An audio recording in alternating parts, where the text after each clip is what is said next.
Monsieur le député, Madame la sénatrice honoraire, Monsieur l'ambassadeur par intérim, Monsieur le maire honoraire, Mesdames et Messieurs les maires, Mesdames et Messieurs les conseillers et conseillères départementaux, Monsieur le conseiller régional, Madame la sous-préfète qui a passé une grande partie de la journée avec moi, Mesdames, Messieurs les élus, Mesdames, Messieurs, chères Choisiennes, chers Choisiens. Merci d'être là avec nous ce soir si nombreux. En introduction à cette allocution des vœux, je souhaite bien évidemment revenir sur l'actualité que nous vivons sur notre commune depuis cette nuit. Je veux tout d'abord rendre hommage aux services publics de sécurité, et notamment les services de la police nationale et ceux des pompiers. Les sapeurs-pompiers de Paris qui ont été au pied d'œuvre dès 4 heures du matin, dans des conditions extrêmement difficiles, des conditions épuisantes de lutte contre le feu. Je veux aussi féliciter les bénévoles de la Croix-Rouge, féliciter les services municipaux pour leur engagement, leurs compétences aux côtés des services de sécurité et dans l'accueil des habitants. Les services travaillent encore tout de suite, à la fois avec les bailleurs pour trouver des solutions d'accueil. La Croix-Rouge et avec aussi les services municipaux actuellement en train de créer les conditions d'hébergement dans un gymnase pas loin d'ici, puisque en effet notre démarche de soutien et d'accompagnement consistera à héberger pendant quelques nuitées les familles qui ont dû être évacuées. Cela concerne 250 personnes. Je vais évidemment avoir une pensée pour toutes ces familles ce soir, pour toutes ces Choisiens et Choisiennes et leurs enfants. Et en cette occasion triste, je vous demande aussi que l'on rende hommage à toutes ces femmes, à tous ces hommes qui se mobilisent en France quotidiennement pour assurer notre sécurité et parfois au péril de leur vie. Un grand merci à eux.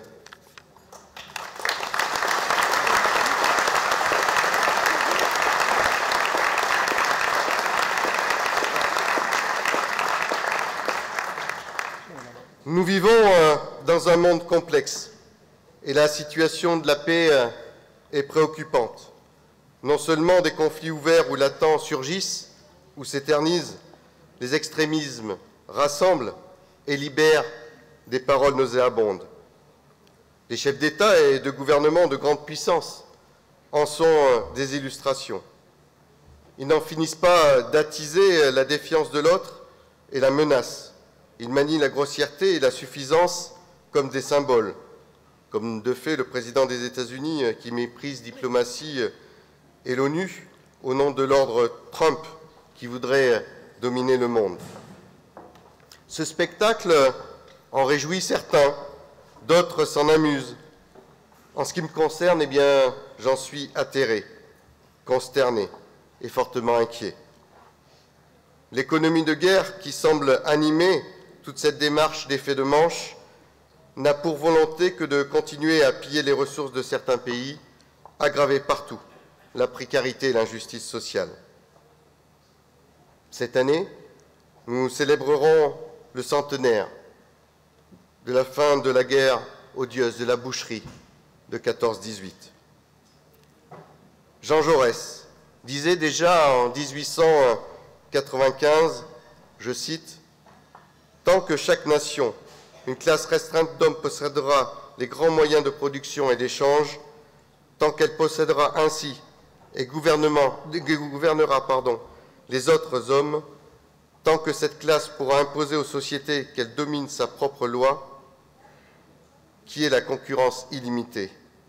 Elle suscitera les guerres armées entre les peuples. » Et il continuait en précisant « C'est de la division profonde des classes et des intérêts de chaque pays que sortent les conflits entre nations. » Sa lutte, sans concession contre la guerre, et notamment contre celle qui menaçait 1914, en fait un leader de la lutte pour la paix.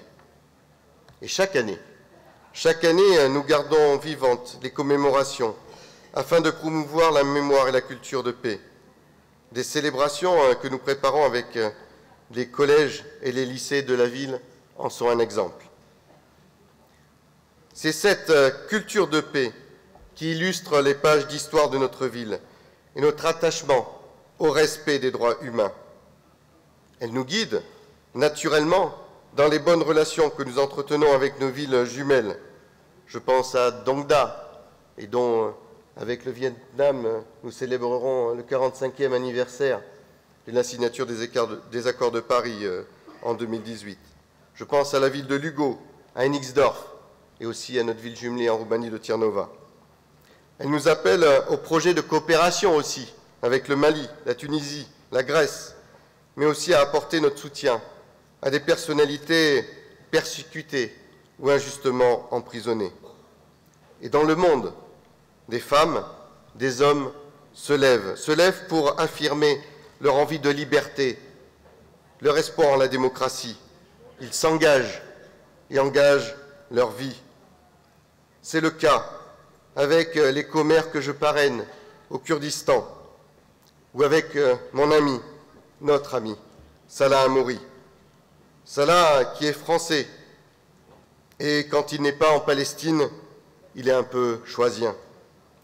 Il est injustement emprisonné depuis 120 jours, et j'en profite à nouveau pour demander au gouvernement français de peser de tout son poids pour que notre compatriote retrouve sa liberté et ses droits dans les plus brefs délais. Des voix de plus en plus nombreuses et puissantes s'élèvent aussi pour réclamer que cessent ces dynamiques injustes qui développent la misère, détruisent la planète au profit de quelques-uns. Ces politiques qui font que des populations quittent leur pays, risquant leur vie, celle de leurs enfants, pour l'illusion d'une vie meilleure, notamment en Europe. On les appelle des migrants, mais ils sont surtout des réfugiés. En 2017, les plus riches sont devenus encore plus riches et les plus pauvres encore plus pauvres. La pauvreté, en effet, gagne du terrain. Elle touche des couches de plus en plus nombreuses de la population en Europe et dans le monde. Et notre pays est une des premières puissances mondiales, le pays de la Révolution, le pays des Lumières. Il ne se démarque pourtant pas de ce mouvement de régression sociale. Notre pays doit et pourrait montrer l'exemple de la lutte contre toutes les précarités, pour la justice sociale et la transition écologique. Il a choisi la communication et la soumission du monde du travail au seul intérêt des actionnaires du CAC 40.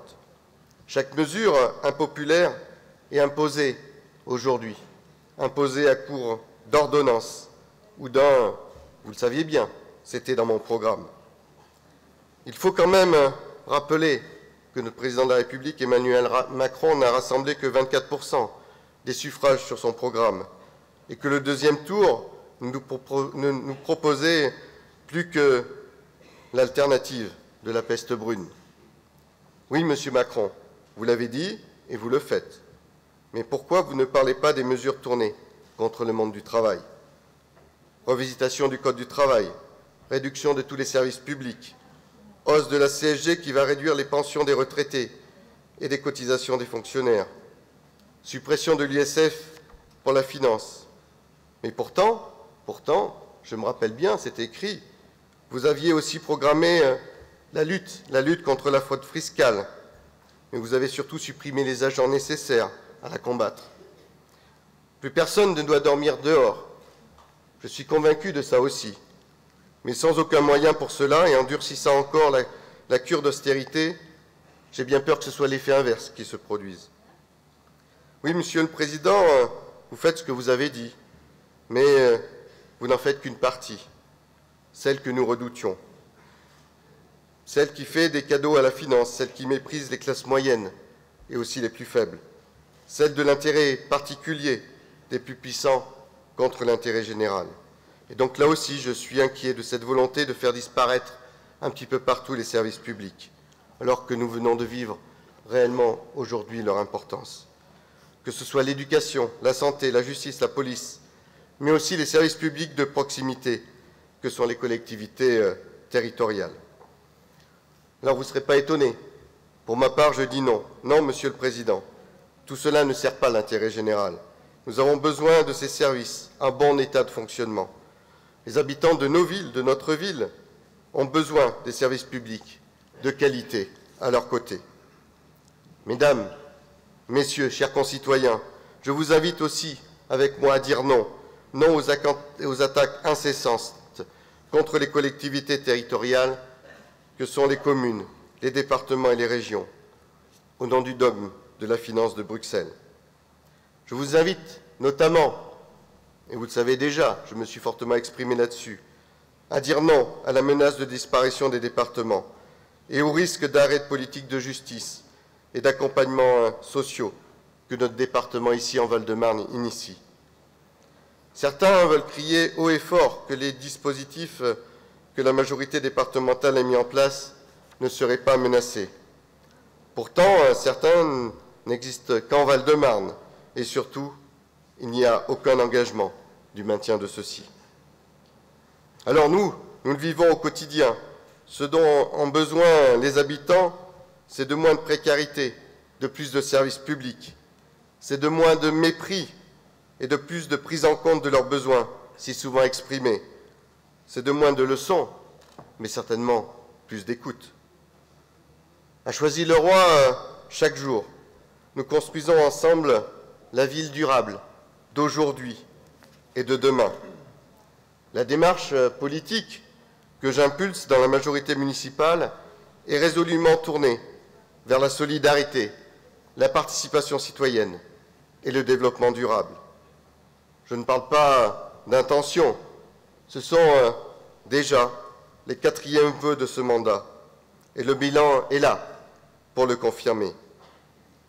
Depuis 2014, nous avons étoffé les démarches et les opportunités de participation citoyenne, que ce soit à l'occasion des conseils de quartier, des nombreuses réunions publiques, des ateliers citoyens de consultation et de concertation, que ce soit en ce qui concerne la vie du conseil local de la vie associative, des consultations à propos des rythmes scolaires, de l'amélioration de la pause méridienne. Les différents projets sur la ville font aussi l'objet d'informations, d'écoutes, d'échanges, voire de votes citoyens, comme pour le City-Stade du centre-ville, et prochainement à propos du projet de renouvellement urbain dans le quartier sud. Une démarche en effet ambitieuse et en cours dans le cadre du nouveau programme de renouvellement urbain dans le quartier des Navigateurs.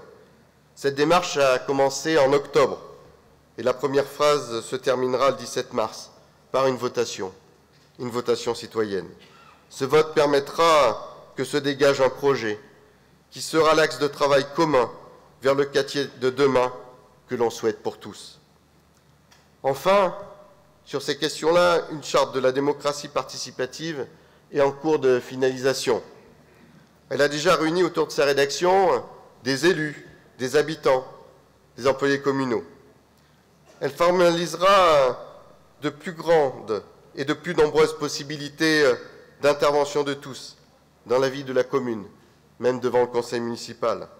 Elle a pour but d'inciter le grand nombre à se responsabiliser, en garantissant des moments et des formes d'expression et d'engagement citoyen.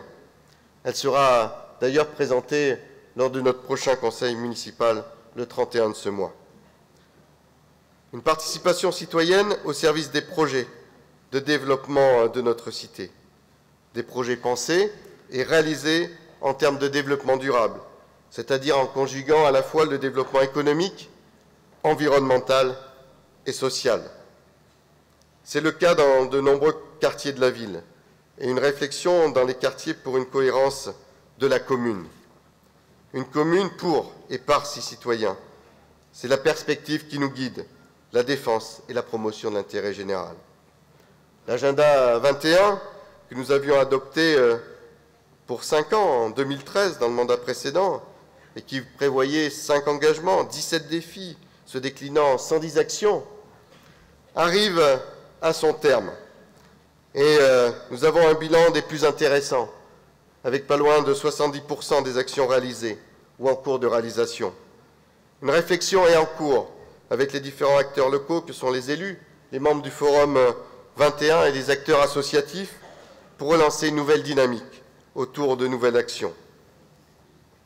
Le service public communal se transforme aussi, se transforme régulièrement pour être toujours plus pertinent aux côtés des habitants. Le nouvel accueil de l'hôtel de ville en est la partie, la partie émergée de l'iceberg. Il est le témoin de cette volonté de développer l'écoute et l'échange afin de permettre la diffusion de l'information et de répondre plus précisément aux demandes des habitants.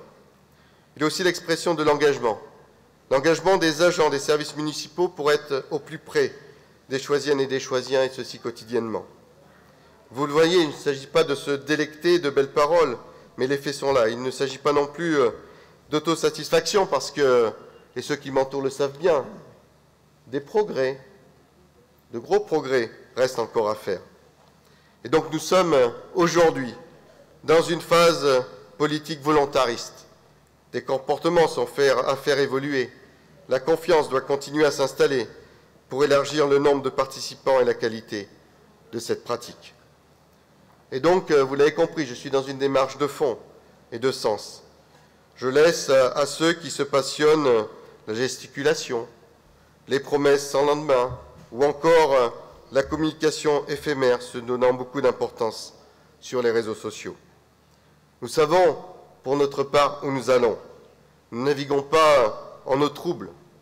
L'eau est très claire ici à Choisy-le-Roi, et nous avons une vision pour l'avenir. Au titre des projets, l'année 2018 va continuer dans cette trajectoire, une année riche de projets, de rencontres, d'échanges et de partages. Nous allons définir de nouvelles perspectives pour certains quartiers de notre ville. Nous allons continuer à faire vivre les priorités que nous avons décidé de donner à la petite enfance, à l'enfance et à la jeunesse. Des moyens importants sont consacrés pour améliorer la vie de chacun sur l'espace public, que ce soit en ce qui concerne l'éclairage public, la circulation, le nettoiement ou encore la tranquillité dans la ville. C'est un des engagements forts pour 2018. Sur l'aménagement, le quartier des Trouaines au Gondol Nord est en pleine mutation. Là aussi, les réunions publiques qui l'ont préparé ont été riches en échanges, des fois animées. Elles ont notamment permis de mettre en place un processus de relogement qui prenne en compte les aspirations de chacun en étudiant chaque situation et ses spécificités. Et le nouveau quartier va progressivement émerger et on peut s'en féliciter collectivement. Sur un autre secteur de la ville, le site de la Fonderie Fine, dans le sud de la ville, est en pleine mutation. La livraison de nouveaux logements est prévue lors du premier semestre 2019. Cela va modifier sensiblement cette partie de la ville. La qualité du bâti proposé, les commerces de pieds d'immeubles vont participer à une nouvelle animation. Le programme de renouvellement urbain, j'en faisais référence très rapidement tout à l'heure, qui est en train de se construire dans le quartier des Navigateurs, va permettre de repenser l'habitat, de repenser les circulations et le désenclavement de ce quartier. L'ouverture sur la ville, l'ouverture sur la Seine, la mixité des habitations, l'arrivée du tramway seront des atouts importants d'une nouvelle qualité de vie pour l'ensemble des habitants. La petite enfance, l'enfance et la jeunesse sont des priorités affirmées du mandat. Une crèche intercommunale de 90 berceaux est programmée à Villeneuve-Triage, une crèche intercommunale, départementale et intercommunale, on va dire, et dont la moitié sera réservée pour les Choisiens.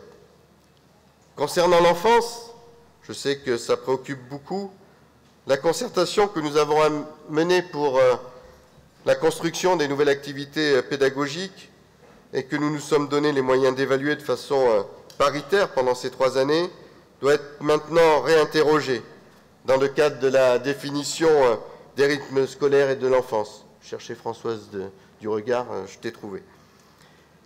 Et donc, je me suis opposé à la demande du ministre de l'Éducation en juin dernier. En effet, il souhaitait que nous décidions en 2 jours si nous souhaitions continuer ou revenir à la semaine des 4 jours. Nous avons décidé de prendre le temps du dialogue et de la consultation avec ceux qui sont concernés. Et donc un questionnaire a été édité pour connaître le positionnement des 2700 familles, je crois, choisiennes impliquées dans cette démarche-là. Et de nouveau, des dates contraintes ont voulu nous être imposées. Nous avons rappelé que nous avions communiqué à l'inspection académique un calendrier de concertation et de décision et auquel nous nous astreignons et que nous tiendrons. Et donc je tiens à réaffirmer que je trouve un petit peu lamentable que l'école de la République ne garantisse plus aujourd'hui, en fonction des choix que vont faire les villes, le même rythme pour tous et ainsi les mêmes moyens, voire peut-être les mêmes contenus. La jeunesse. Le service municipal de la jeunesse connaît des changements de cap importants suite aux rencontres de la jeunesse au printemps 2016. Des pistes de travail ont été définies, ont été travaillées. Elles ont permis de restructurer profondément le service et de participer activement et d'initier des activités telles que des initiatives les plus spectaculaires. Je citerai en vrac le forum sport, emploi, citoyenneté, le forum insertion et orientation, la remise de la première carte d'électeur aux jeunes électeurs, la création de la web radio, la mise en place du premier chantier jeune sur la ville, la création de rendez-vous réguliers à la Maison de la Jeunesse autour de débats différents, initiés notamment avec le collectif citoyen, la création d'animétés, l'aménagement dans les prochaines semaines aussi du service rue Valdec-Rousseau. Voilà pour tout le travail qui est fait actuellement avec le service jeunesse. L'espace public. L'espace public est composé d'une multitude de lieux de vie. Ils sont des lieux de rencontre, d'échange et de partage. Ils doivent être, et je l'affirme encore ce soir, des lieux agréables, des lieux fonctionnels et des lieux utiles. Et comme chaque lieu, comme chaque outil, leur tenue et leur efficience ne dépendent pas que d'une idée ou que d'un concept. Ils dépendent de l'utilisation que l'on en fait, des liens que l'on crée et de l'aspect que l'usage lui consacre. Ainsi, l'espace public fait l'objet de réflexions, d'études, de travaux et de consultations, mais aussi de critiques et de doléances.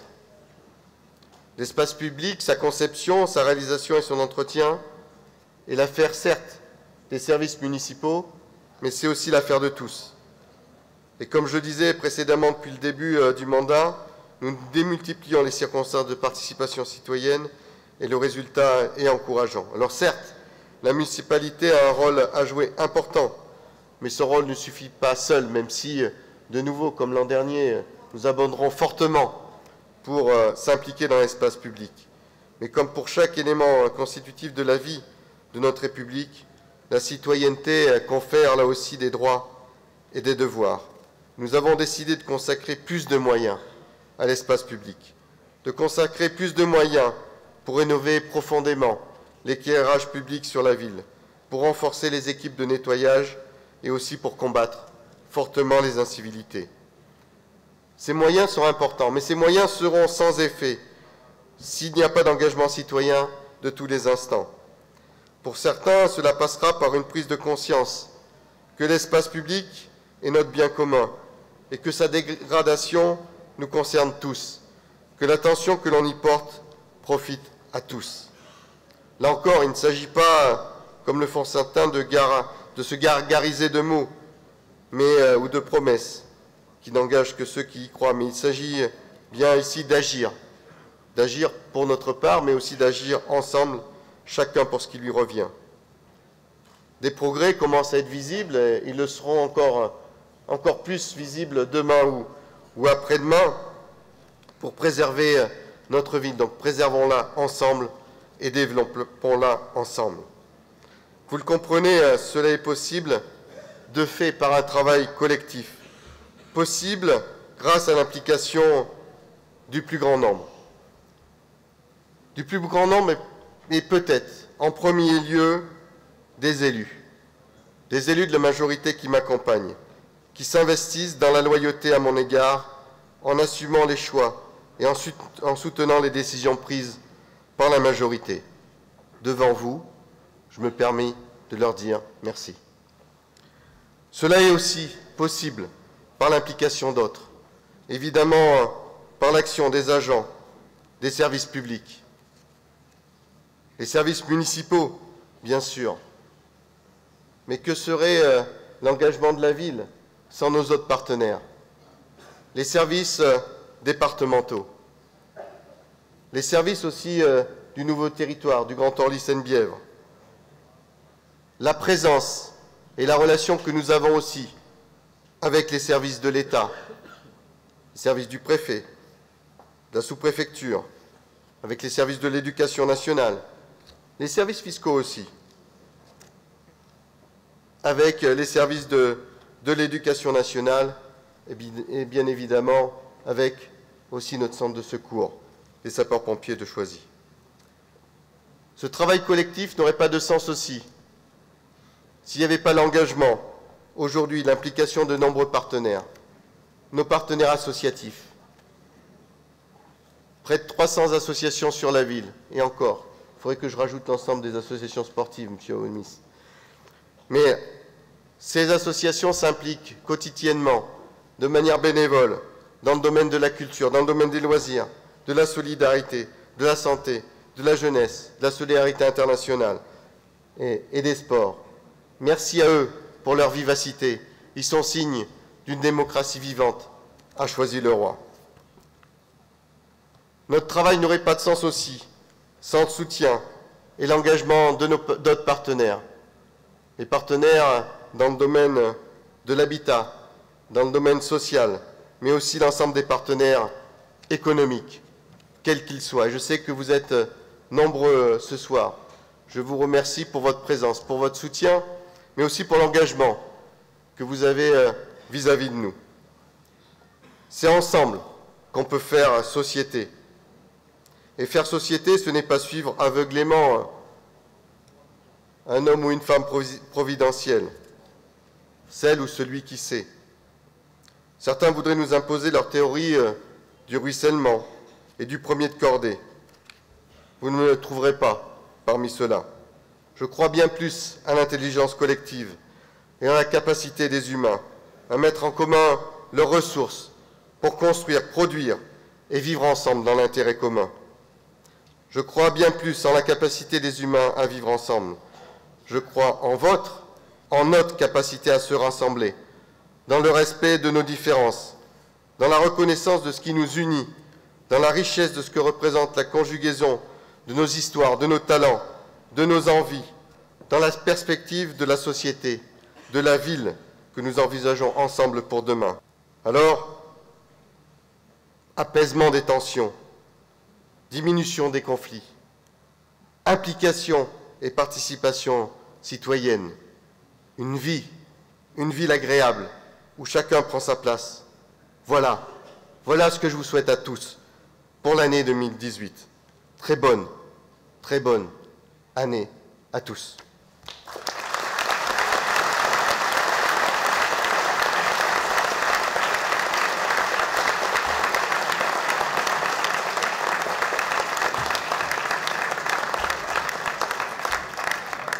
Merci. Depuis 4 ans, vous savez qu'à la fin de l'allocution des vœux, j'ai souhaité chaque année mettre à l'honneur des Choisiens. Des Choisiens qui, par leur engagement, par leur action, rendent un service ou honorent la ville. Et donc, comme chaque année, depuis 4 ans, je vais le faire aussi ce soir. Et donc, je vais appeler en premier Janine Rubin.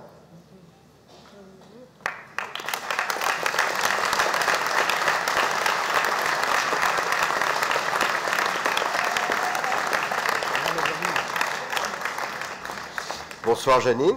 Bonsoir. Janine, dans mon allocution tout à l'heure, je disais que ce qui est important dans la vie démocratique, c'est l'engagement citoyen. C'est faire en sorte que dans sa vie professionnelle et après, dans sa vie de jeune pensionné, on s'engage toujours aux côtés des uns et des autres. Ta vie elle est faite de tout ça. Ton engagement dans ta vie professionnelle et après ton engagement au service des Choisiens dans la vie associative. Et donc, à ton image, tu nous montres ce que peut être encore le dynamisme aujourd'hui de croire en la femme, de croire en l'homme, de croire à ces valeurs humaines de solidarité et de dévouement pour les autres. Donc, pour toute ton action, pendant toute ta vie, pendant toute ton action que tu vas encore vivre demain, pendant encore tout ce que tu vas faire après-demain, eh bien, au nom de la commune, je suis heureux de te décerner un diplôme. Toutes félicitations.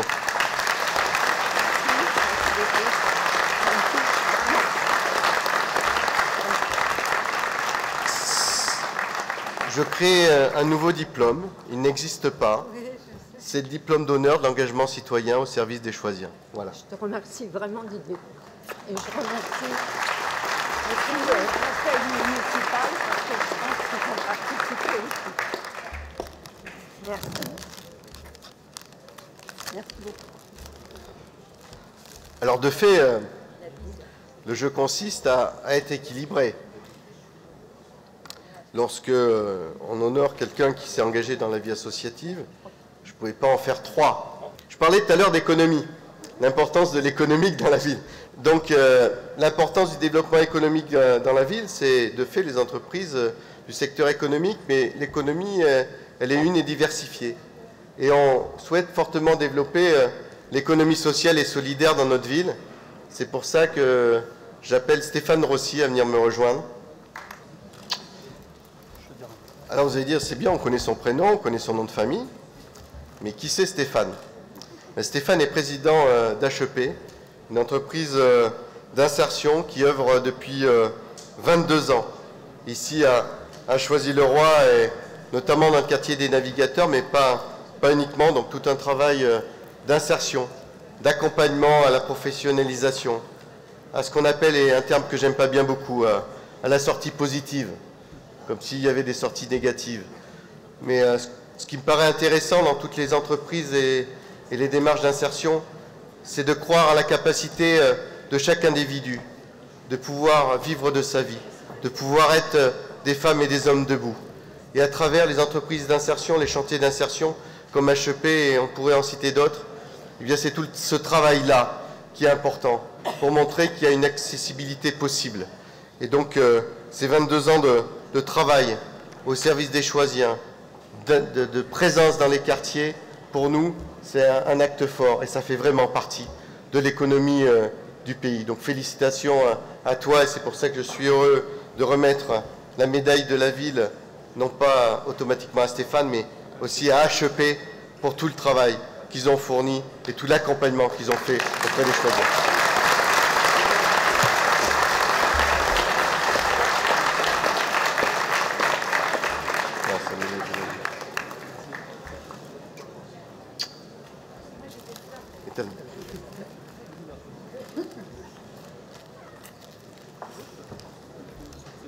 Alors je les avais annoncés tout à l'heure.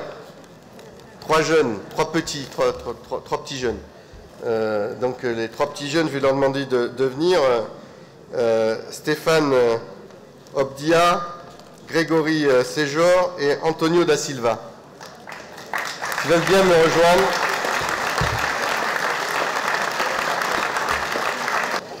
C'est pour ça que je ménageais mon effet en parlant de petits jeunes. Parce que je savais que cette soirée, j'allais vivre un moment ridicule. Donc le voilà, c'est l'instant. Donc vous pouvez rigoler. Ouais. Ils l'ont fait exprès, vous avez vu comment ils s'en mettent. Alors vous devez bien vous douter qu'est-ce qui se passe. Pourquoi ces jeunes sont présents?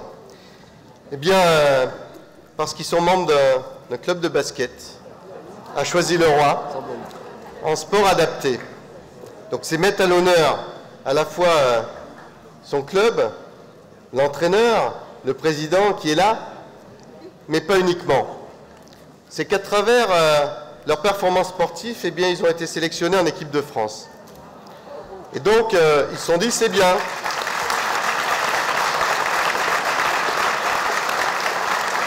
on est membre de l'équipe de France de sport adapté. Et donc, ils ont fait des compétitions. Ils ont été au championnat du monde. Ils se sont dit, c'est bien, on est qualifié au championnat du monde, on va vivre les championnats du monde. Mais une fois qu'ils étaient au championnat du monde, ils se sont dit, il faut qu'on revienne à Choisy-le-Roi, au moins avec quelque chose. La troisième, la deuxième, non. Ils reviennent avec la première place, ils sont champions du monde.